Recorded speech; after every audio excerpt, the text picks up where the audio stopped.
I face this test like all others. I resist as I always resist. Though you drive me to madness, I survive. You hear me? I survive. But what is survival without reward? What is survival with emptiness? I could have kept to the safety of the shore, the security of my home. But there was so much emptiness. And I never found the reward despite all my labors.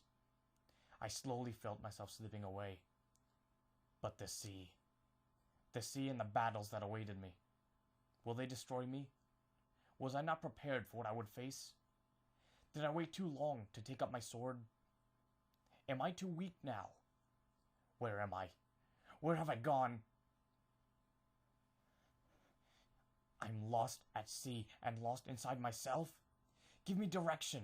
Give me an answer. I need something, anything. Why have you cast me out again? Am I lost in my madness for all eternity? Stop this now! You're tearing me apart.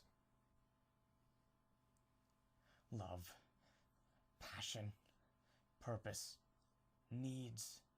They drive me mad, yet I feel empty when they are gone. My chest is filled with hurt.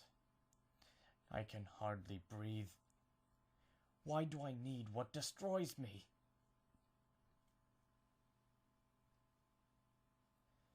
I'm so tired. I've been on this journey and fought in this war, and yet there are still no answers. Still no end. I keep searching, keep looking, and keep finding the same emptiness, the same trap, the same path which loops in on itself. Infinity. The unending loop. Why can't I break the cycle and find